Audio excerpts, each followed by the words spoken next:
He slapped his wife at a family dinner, not knowing her billionaire brother was recording. Unaware his wife's self-made billionaire brother sat at the end of the table, Tom humiliated Juliet in front of his entire family. What happened when that footage went public left him begging for mercy, but it was already too late. Before I continue with this story, please hit that subscribe button, like and share this video to someone who might need it. And don't forget to tell me in the comments where you are watching from. Now let's begin. Don't you ever correct me in front of my family again.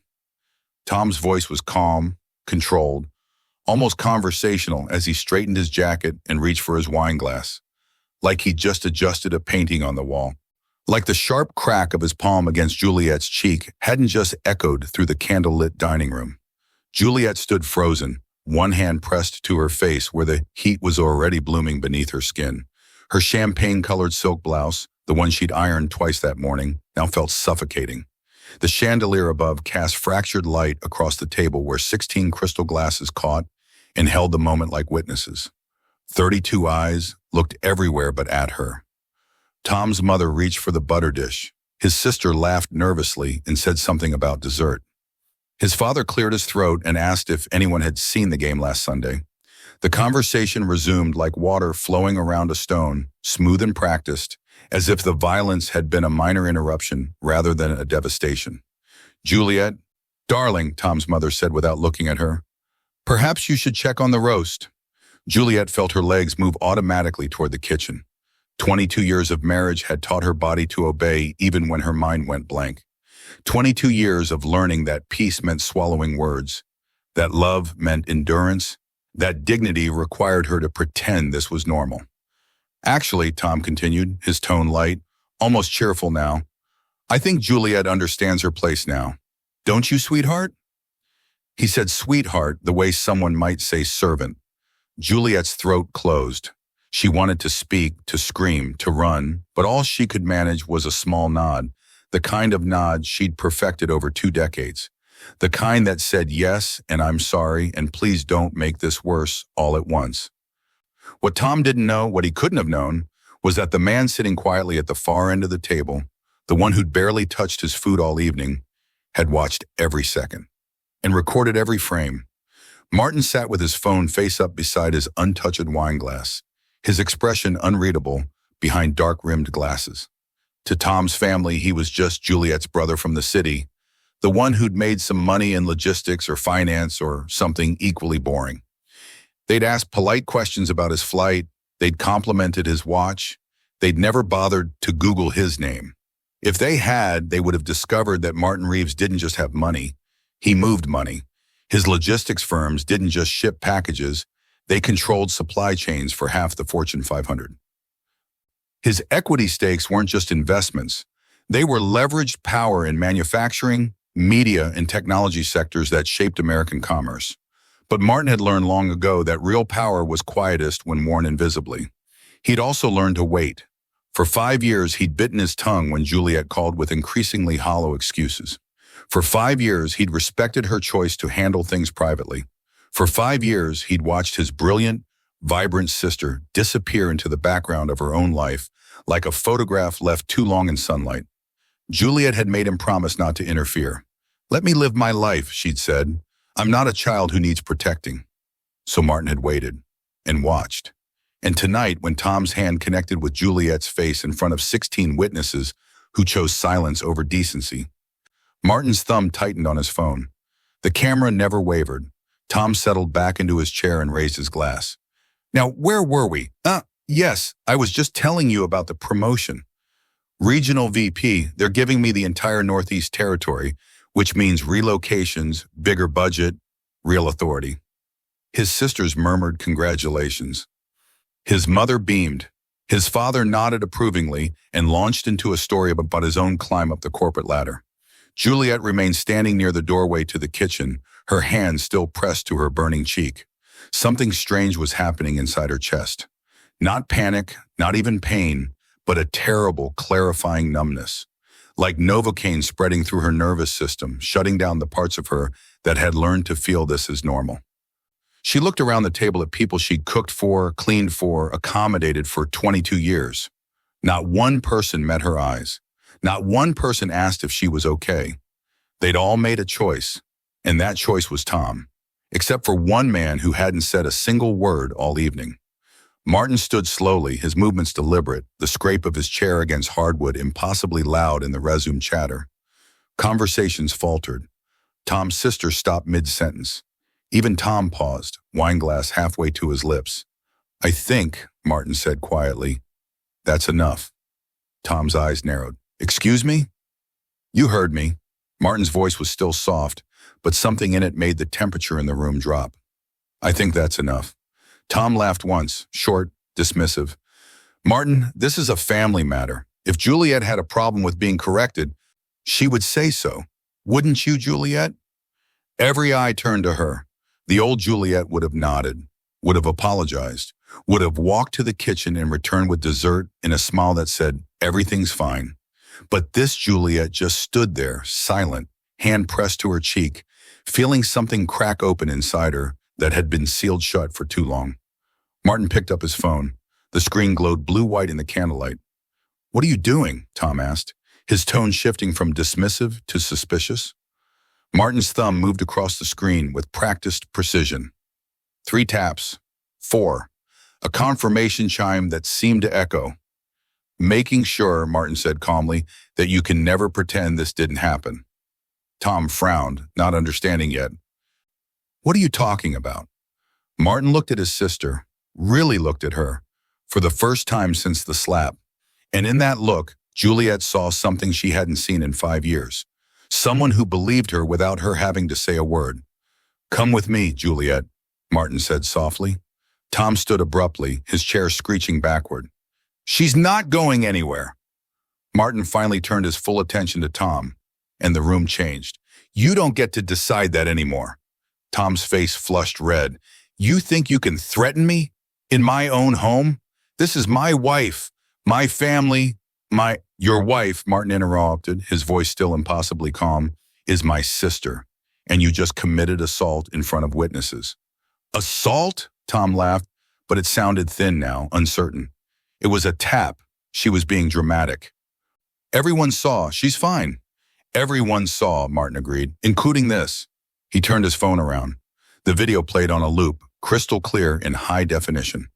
Tom's hand connecting with Juliet's face, her head snapping to the side. The frozen silence that followed. The audio was perfect, every word of Tom's casual cruelty captured in his own voice. "Don't you ever correct me in front of my family again." The color drained from Tom's face. "Delete that," he said quietly. Then louder, "Delete that right now." Martin's expression didn't change. "I already sent it." "Sent it where?" Tom demanded, his voice climbing toward panic. "To who?" Martin's answer was simple, precise, and devastating. "My attorneys, my media contacts, and the board members at your company who've been quietly financing your career trajectory for the past 3 years." The silence that fell was different now, heavier. Tom's mother's face had gone pale. His father was staring at Martin with dawning recognition, like he'd just realized he'd been sitting across from a coiled rattlesnake and mistaken it for a garden hose. "You see," Martin continued, pocketing his phone, "I don't need to raise my voice. I don't need to touch you. I just need the truth to do what it does best." He walked around the table with measured steps, never hurrying, and stopped beside Juliet.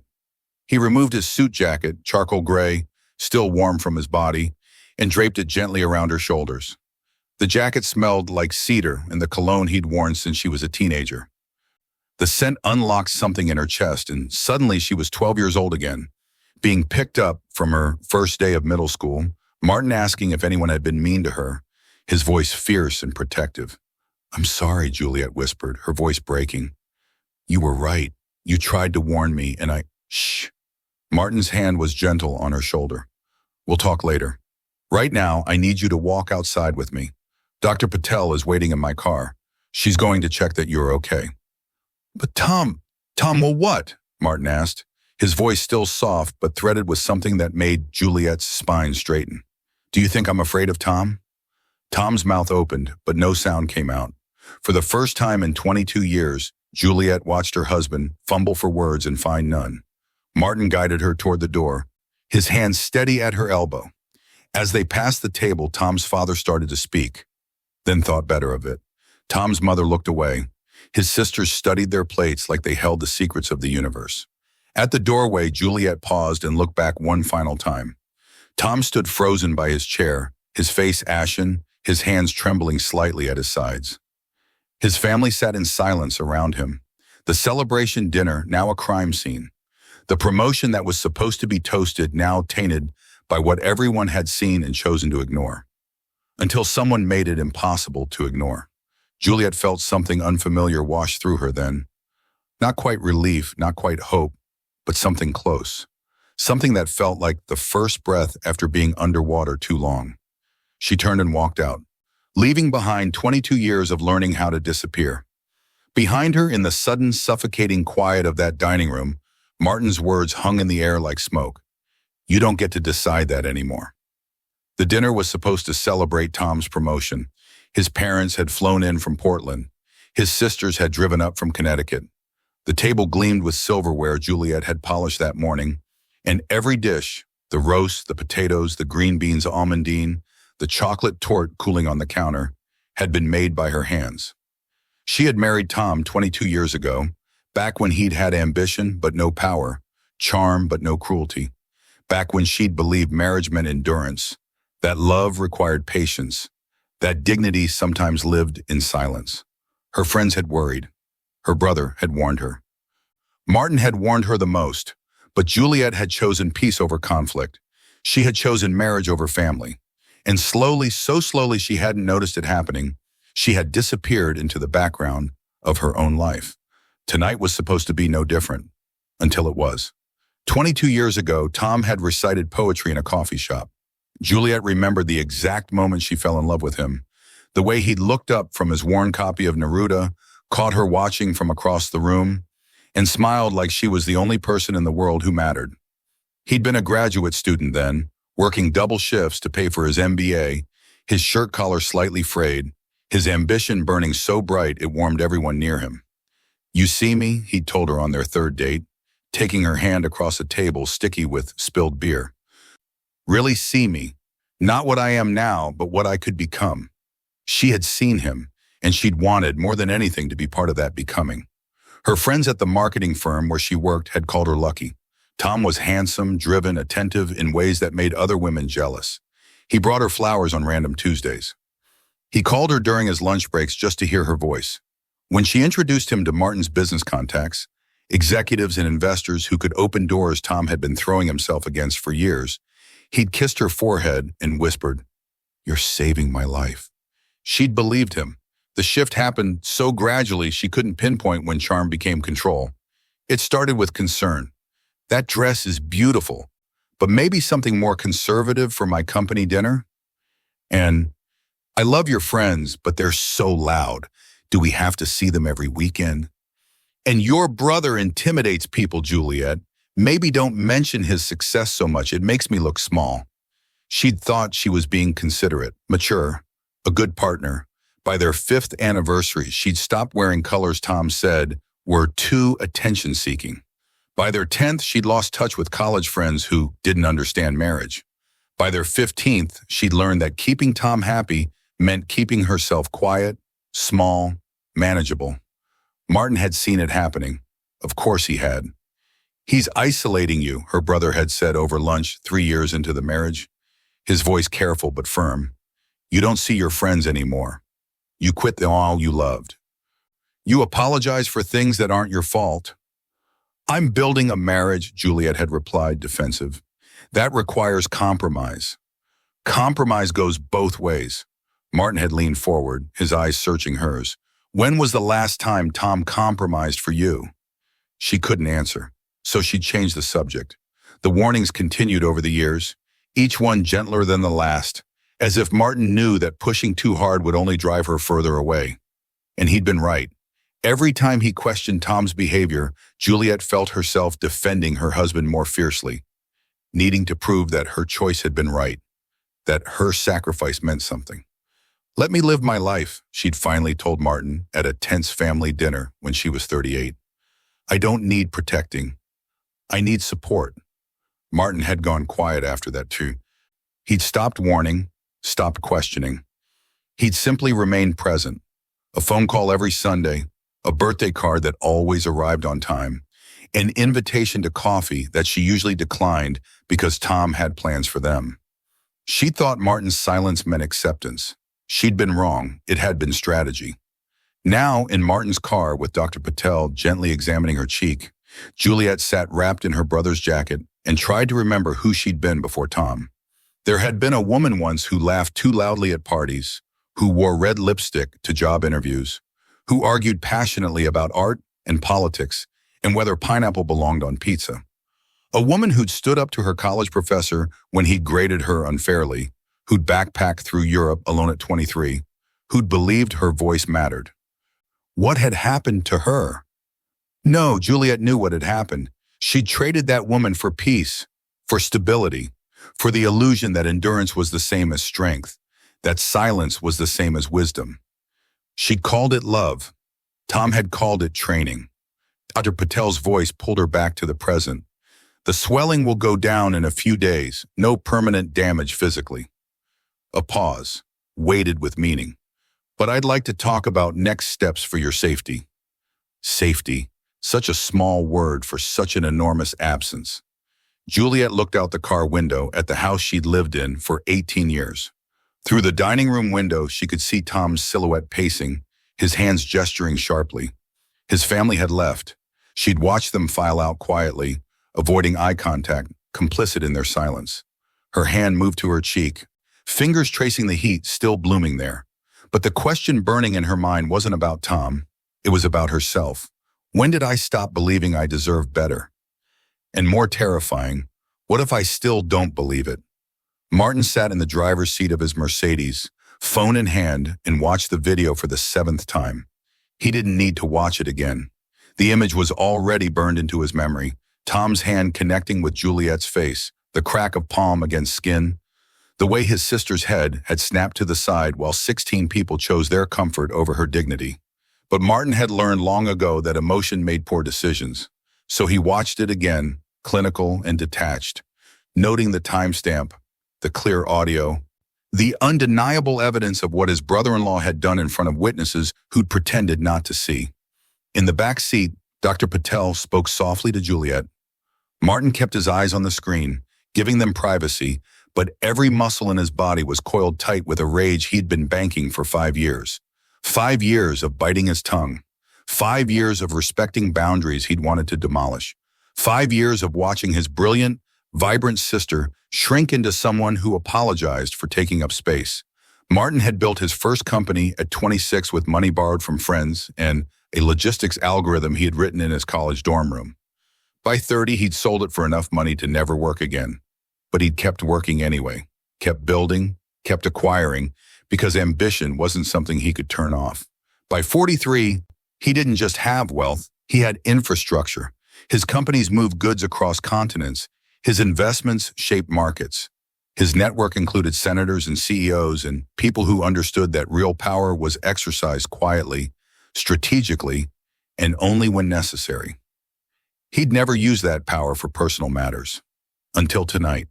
Martin had known something was wrong long before Juliet would admit it. The phone calls that grew shorter, more guarded.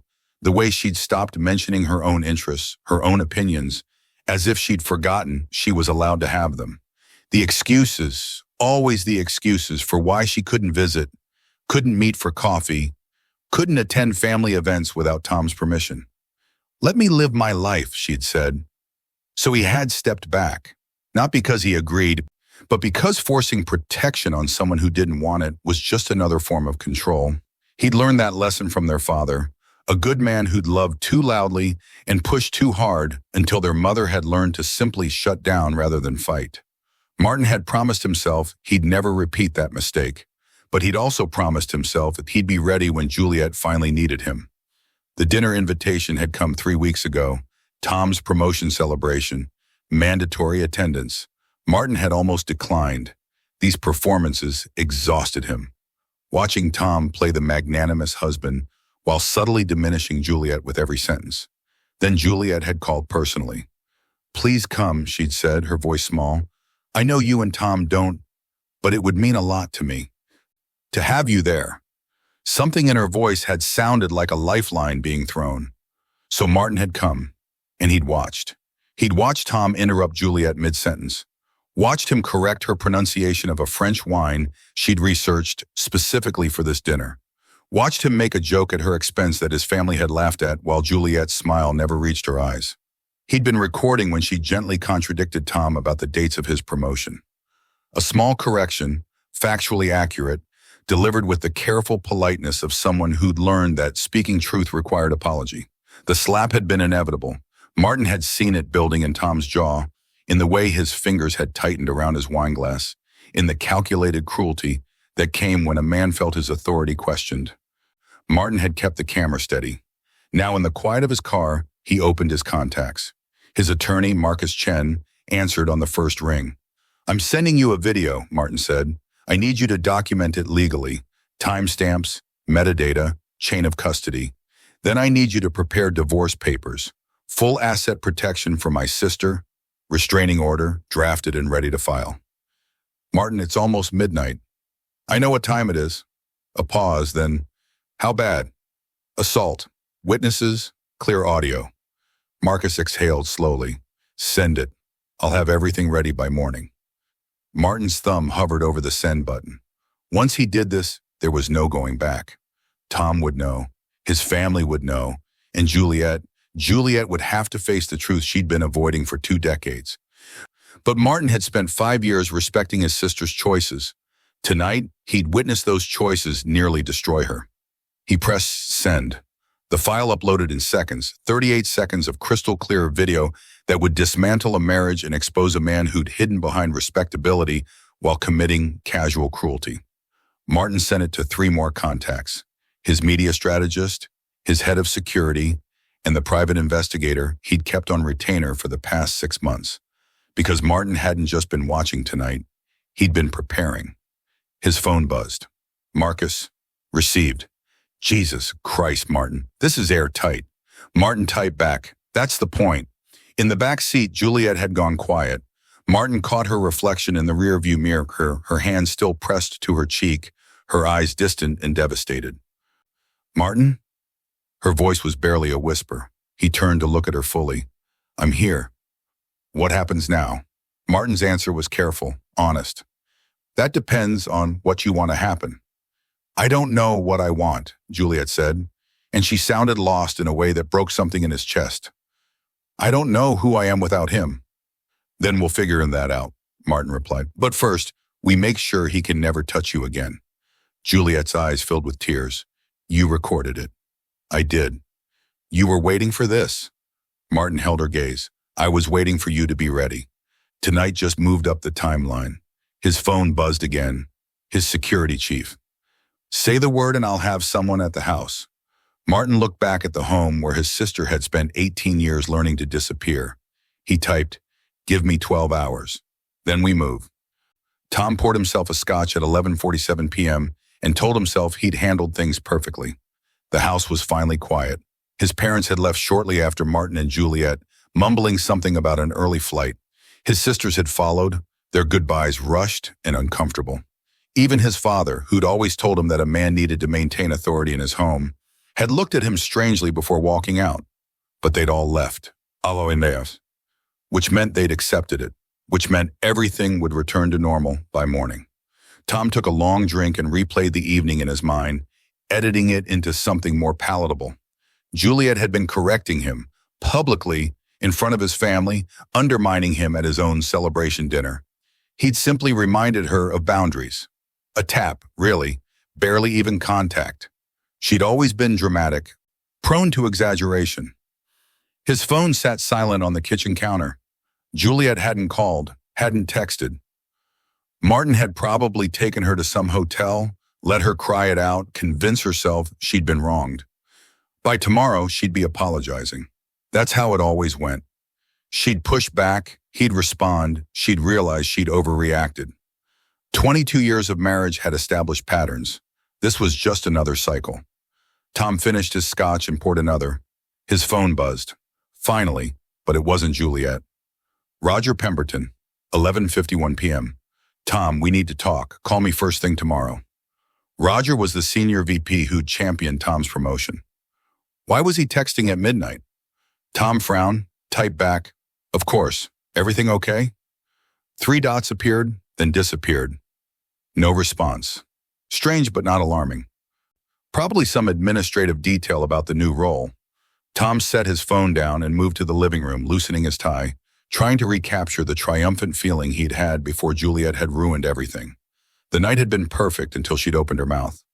Juliet woke in an unfamiliar bed with morning light streaming through floor-to-ceiling windows.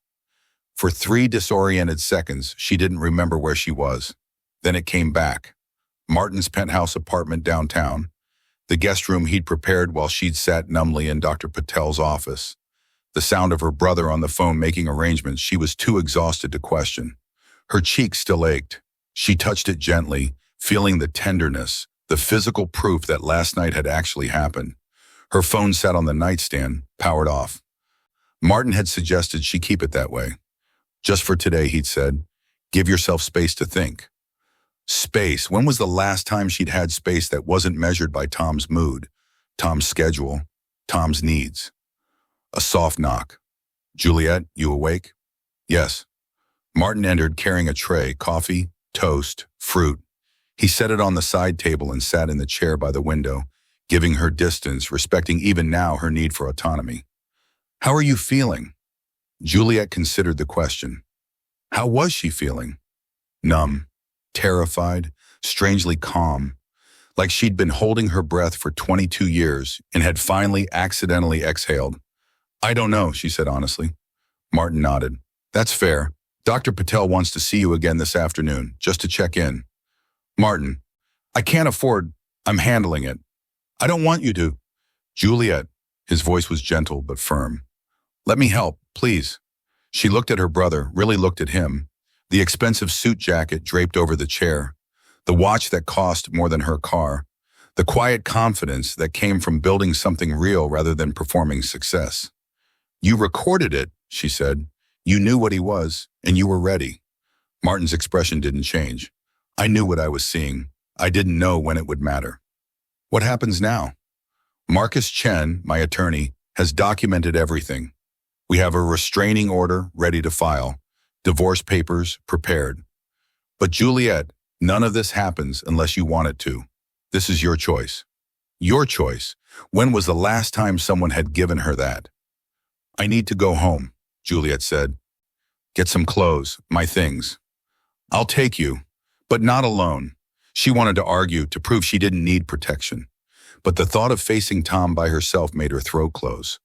Okay, she whispered. Tom's phone had been ringing since 6:47 a.m. First Roger Pemberton again, his voice tight. Tom, call me back immediately. Then Jennifer Moss from HR. Mr. Drake, we need to schedule a meeting. Today, preferably. Then his mother. Thomas, what is going on? Your Aunt Ruth just called me. Tom ignored them all and called Juliet. Voicemail. He called again.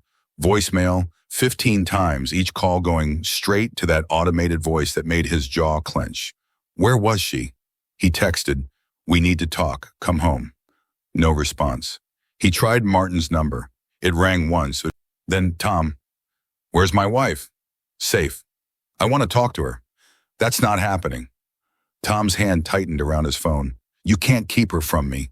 We're married. She lives here. You can't just...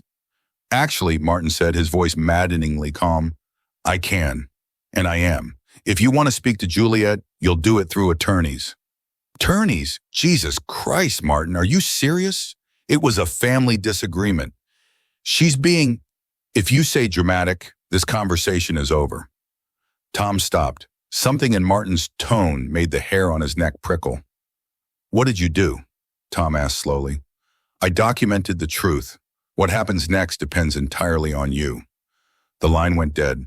Tom stood in his kitchen, phone in hand, and felt the first real tremor of fear. His phone buzzed again, a number he didn't recognize. Against his better judgment, he answered. Mr. Drake, this is Michelle Torres from Channel 7 News. We're running a story about allegations of domestic violence involving... Tom hung up, his heart hammering. How did the media have this? How did anyone have this? His phone buzzed again and again and again, different numbers, different reporters, all asking the same questions. Tom's hands started shaking. What the hell was happening? He pulled up his email, 17 new messages since midnight, most from colleagues, all with the same tone. Tom, is this true?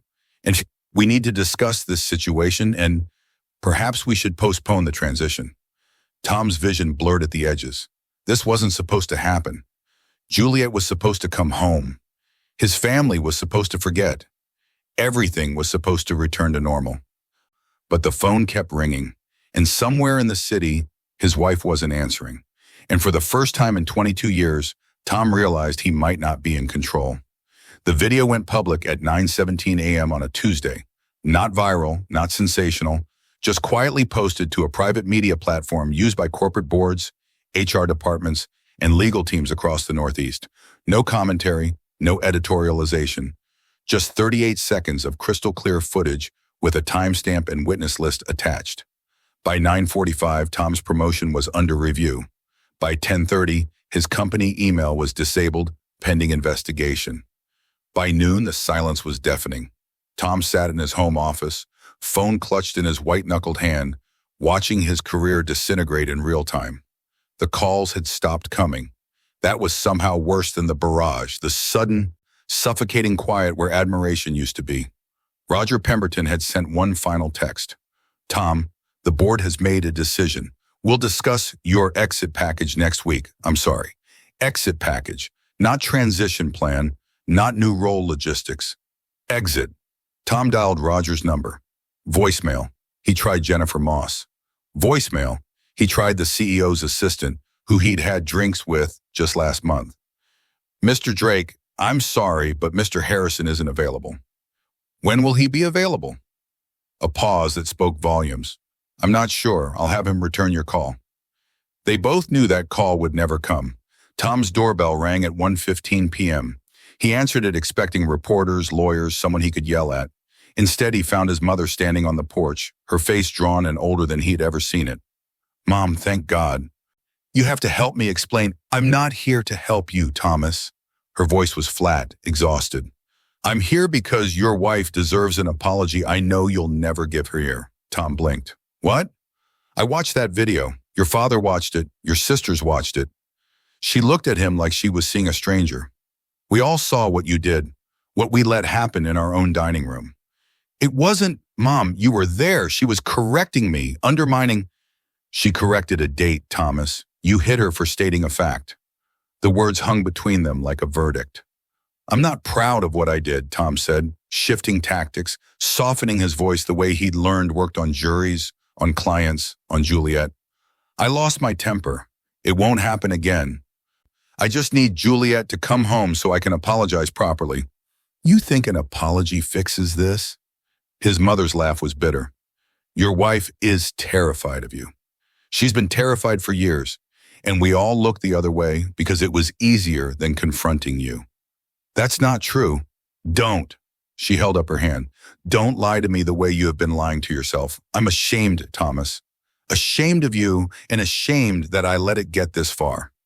She turned to leave, then paused. Your father and I won't be taking your calls for a while. We need to figure out how we raise someone capable of this. The door closed quietly behind her. Tom stood frozen in his entryway, his world tilting sideways. His phone buzzed. A text from an unknown number. Unknown.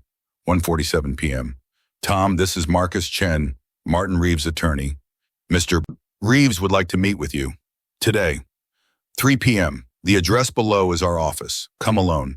Tom's first instinct was to refuse, to assert control, to make demands. His second instinct, the one born from watching everything collapse in 6 hours, was to show up. Marcus Chen's office occupied the 42nd floor of a glass tower downtown. Tom was escorted to a conference room with panoramic views of the city he'd been planning to manage as regional VP. Martin sat at the head of the table, dressed in a simple navy suit, his expression neutral. Not angry, not gloating, just present. Tom had never found anyone more terrifying. Sit, Martin said. Tom wanted to refuse, wanted to stand, to maintain some illusion of equal footing, But his legs felt weak, so he sat. "You ruined my life," Tom said, aiming for outrage but landing somewhere near desperation. "No," Martin replied calmly. "I documented what you did. Your life is ruined because you hit my sister in front of witnesses and expected silence. It was a private family matter." "Stop." Martin's voice didn't rise, but it cut clean through. "I'm not here to debate what happened. I'm here to make sure you understand what happens next." He slid a folder across the table. "Divorce papers. Juliet will file tomorrow. You will not contest. You will not drag this out. You will sign." Tom opened the folder, his hands shaking. Asset division. Restraining order. Settlement terms heavily weighted in Juliet's favor. "This is insane. She gets the house? Half my retirement? She earned every penny keeping your career afloat while you destroyed her self-worth." Martin's eyes were cold, precise. "And if you fight this, I will make sure every company in the Northeast sees that video, every board you might hope to join, every country club, every professional network. You can't. I already have the infrastructure in place. One phone call, Tom, one email. Your name becomes synonymous with a 38-second video." Tom's throat closed. "What do you want?" "I want you to sign the papers. I want you to leave Juliet alone. I want you to understand that the protection you thought you had, your reputation, your family, your position, was always conditional on people choosing not to see what you really are." Martin stood, buttoning his jacket. Someone saw, someone recorded, and now everyone knows. He walked to the door, then paused. "You isolated my sister for 22 years. Made her believe she was alone, that no one would believe her, that silence was survival." Martin's voice softened into something more dangerous than anger. "Now you're the one who's alone. Now you're the one no one believes. Now you understand what you made her feel every single day." The door closed with a quiet click. Tom sat in that glass conference room, 42 stories above a city that no longer belonged to him, and felt the walls he'd built around his perfect life collapse inward. His phone buzzed one final time. "Marcus Chen, 3:34 p.m. You have 48 hours to sign. After that, the terms get considerably worse." Tom stared at the divorce papers, at his name printed in black and white next to the word respondent. For 22 years, he'd been in control. Now he couldn't even control which version of himself the world would remember. Juliet filed for divorce on a Thursday morning in March, wearing a blue dress she'd bought herself the day before. Not champagne, not beige, not any of the muted, apologetic colors she'd hidden inside for 2 decades. Just a simple cornflower blue that made her feel like someone who deserved to take up space. Marcus Chen had offered to handle everything remotely. "You don't need to be there," he'd said gently, but Juliet had insisted. This signature needed to be hers, witnessed and real. The first decision in 22 years that belonged only to her. Her hand trembled slightly as she signed her name, but she didn't hesitate. Juliet Ann Reeves, not Drake, not anymore. The clerk processed the paperwork with professional efficiency, and Juliet walked out of the courthouse into morning sunlight that felt inexplicably warmer than it had on the way in. Martin was waiting by his car, holding 2 cups of coffee. "How do you feel?" he asked, handing her one. Juliet considered the question. She'd been asking herself variations of it for 3 weeks now, sitting in Martin's guest room, talking to Dr. Patel, trying to untangle 22 years of learning to be small. "Guilty," she said finally, and relieved, and terrified that I waited this long. All of those things can be true at once. They sat on a bench outside the courthouse, watching people move through their lives, lawyers in suits, couples holding hands, someone walking a dog that looked ridiculously happy for no reason at all. "I keep thinking about all the times I could have left," Juliet said quietly. "The first time he yelled at me in public. The first time he told me my friends were too needy. The first time he made me feel like I was the problem for having feelings." She paused. "I stayed because I thought marriage meant endurance. That love required me to be patient, flexible, understanding. It wasn't love, Juliet. I know that now." She took a sip of coffee, letting the warmth settle in her chest. "But I spent so long believing it was. Believing that if I just tried harder, if I just learned to be quieter, smaller, more convenient. He would see me the way he did in the beginning. Martin was quiet for a moment. You know what I learned building companies? The best partnerships are the ones where both people grow bigger, not smaller. Where success means expansion, not contraction. Juliet looked at her brother.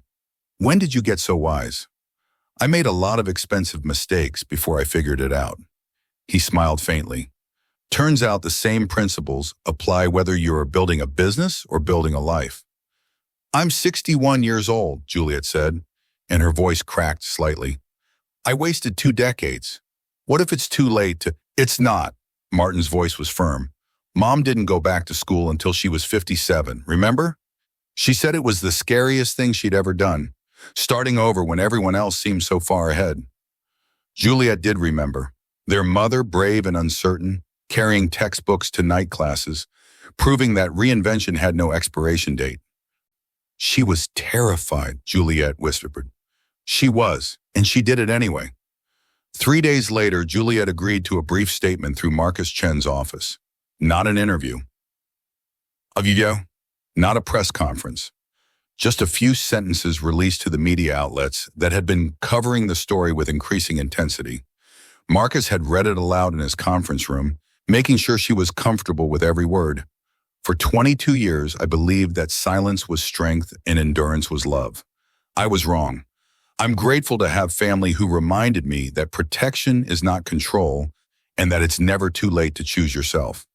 I'm asking for privacy as I begin the next chapter of my life. You're sure? Marcus had asked. Juliet was sure.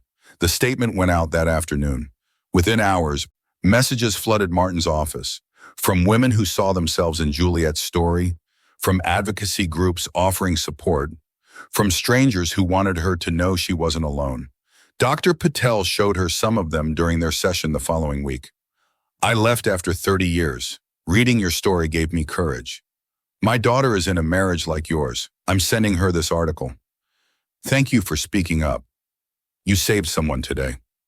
Juliet read them with tears streaming down her face, not from sadness, but from the stunning realization that her pain, once witnessed and named, could become a bridge for someone else. You're helping people, Dr. Patel said gently. I'm just trying to help myself. Sometimes they're the same thing. That evening, Juliet stood in Martin's guest room, her room now, for as long as she needed it, and looked at her reflection in the mirror. The bruise had faded, her cheek looked normal again, no physical evidence remaining of that night at the dinner table. But something else had changed. Something in her eyes, a clarity that hadn't been there before, or perhaps had been buried so long, she'd forgotten it existed. She thought about the woman she'd been at 39, the one who'd chosen peace over voice, marriage over family, endurance over escape. She didn't hate that woman. She understood her. Understood the impossible calculus she'd been doing, weighing love against dignity, hope against reality, trying to make a failing thing work through sheer force of will. But she wasn't that woman anymore. Juliet picked up her phone and opened the real estate app Martin had downloaded for her. She scrolled through apartments, small ones, affordable ones, places with good light and balconies where she could drink coffee in the morning without calculating someone else's mood first. She saved 3 to visit tomorrow. Not because she was running away, but because she was, finally, running towards something, toward herself, and for the first time in 22 years, that felt like enough. 6 months after the divorce was finalized, Juliet hosted her first dinner party. Not at Martin's penthouse, though he'd offered, not at some restaurant where she could hide behind menus and servers, but in her own apartment, a sun-filled 2-bedroom in a neighborhood she'd chosen herself, with hardwood floors that creaked pleasantly and windows that overlooked a community garden where tomatoes grew in defiant abundance. The apartment wasn't large, wasn't impressive by the standards she'd once measured her life against, but it was hers. Every piece of furniture, every book on the shelf, every decision about paint colors and curtains, all hers. Martin arrived first, carrying wine and the easy comfort of someone who'd been showing up consistently for 6 months without demanding gratitude or transformation on any timeline but hers. You didn't have to go to all this trouble, he said, surveying the table she'd set with mismatched plates from the thrift store and flowers from the farmer's market. I wanted to, Juliet said simply. And she had. Wanted to cook for people who saw her. Wanted to laugh without calculating whether her joy would inconvenience someone. Wanted to practice the radical act of taking up space. Dr. Patel arrived next. No longer her therapist, but becoming something more valuable. A friend. Then Marcus Chen and his wife, who'd brought homemade baklava. Then 2 women from Juliet's book club, a group she had joined in April where they read novels about complicated women, and no one ever suggested she was being too sensitive when she had opinions. They gathered around her small table, passing dishes, interrupting each other with enthusiasm, laughing at stories that weren't at anyone's expense. And Juliet sat at the head of the table, not shrinking, not managing, not performing, just present. "This risotto is incredible," DeMarcus's wife said. "You have to give me the recipe." "I will," Juliet promised. "Though I have to warn you, I sort of invented it as I went. I'm still learning to cook without following recipes exactly." "Dangerous, boy," Martin teased. "Next you'll be putting pineapple on pizza." "I already do," Juliet grinned, "and it's delicious." The conversation flowed easily. Books and politics and whether the community garden needed more volunteers. No one corrected her pronunciation. No one suggested her opinions needed softening. When she spoke, people leaned in rather than away. Halfway through dinner, Dr. Patel caught her eye and smiled. A small, knowing smile that said, "Look at you. Look at what you're building." After dessert, after the dishes were cleared and her guests had left with promises to do this again soon, Juliet stood on her small balcony with a cup of tea and looked out at the city lights. She thought about Tom sometimes. Not often and not with the sharp pain she'd expected. She'd heard through Marcus that he'd moved to Portland, taken a position 3 levels below what he'd lost, rebuilt his life with the quiet desperation of someone who understood that certain reputations couldn't be resurrected. No new relationship, no triumphant comeback, just the grinding reality of consequences that didn't care about his excuses. Juliet didn't take pleasure in his struggles, but she didn't carry guilt about them either. He'd made his choices. She'd simply stopped protecting him from the weight of them. Her phone buzzed, a text from one of her book club friends. "Thank you for tonight. Your home feels like the safest place I've been in months." Juliet read it twice, feeling something warm expand in her chest. Safe. Her home felt safe. She thought about the woman she'd been 6 months ago, standing in that dining room with her cheek burning, convinced she was utterly alone. That woman had believed silence was maturity, endurance was love, and that protection meant surrendering autonomy. She'd been wrong about all of it. Real protection didn't demand silence. It created space for voice. It didn't require endurance of harm. It actively prevented harm. And it never, ever asked her to become smaller so someone else could feel larger. Martin had taught her that, not through control or demands, but through the steady, patient act of showing up, of saying, "I see what's happening, and you don't deserve this, and I'll be here when you're ready," without forcing her hand or timeline. He'd given her the rarest gift, protection without possession.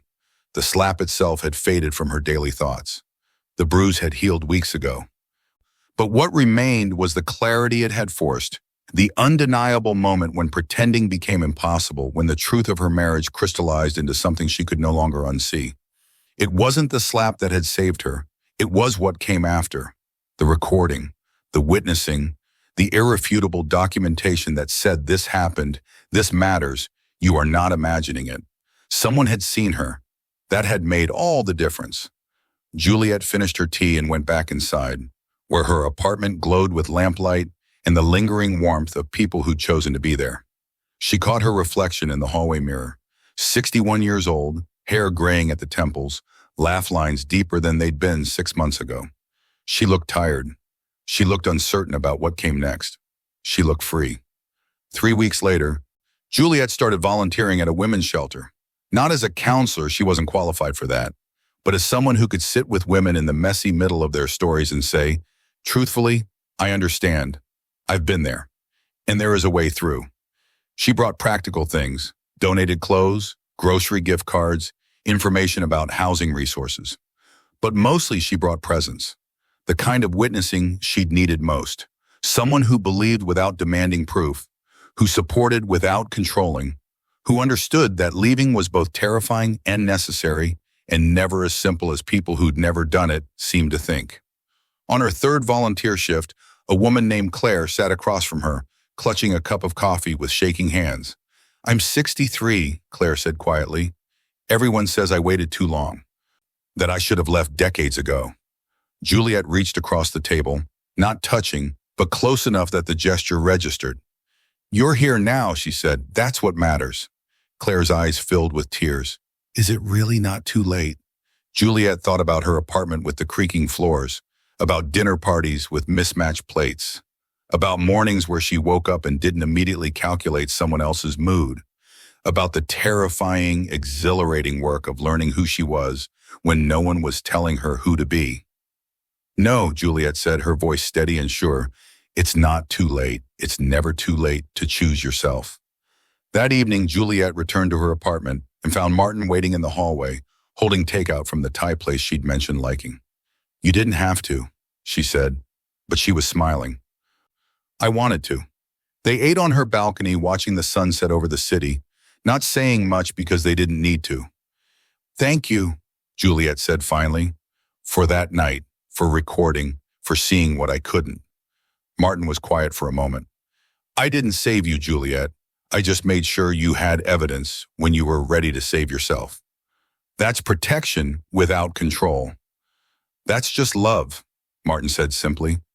"Real love doesn't require you to endure harm. It doesn't ask you to be smaller, quieter, more convenient. It sees you clearly and says you deserve better, and then helps you build it." Juliet looked at her brother, this man who'd waited 5 years for her to be ready, who'd prepared silently without pushing, who'd understood that the most powerful thing he could do was witness and document rather than rescue and control. "I'm glad you were recording," she said. "So am I." The sun dipped below the horizon and the city lights flickered on one by one, each a small beacon saying someone is home, someone is safe, someone chose to stay or chose to leave, and both are acts of courage. Juliet leaned back in her chair and felt, for the first time in 22 years, the profound relief of being exactly where she belonged. Not because someone had granted her permission, but because she'd finally granted it to herself. And somewhere in the gathering dark, that was enough.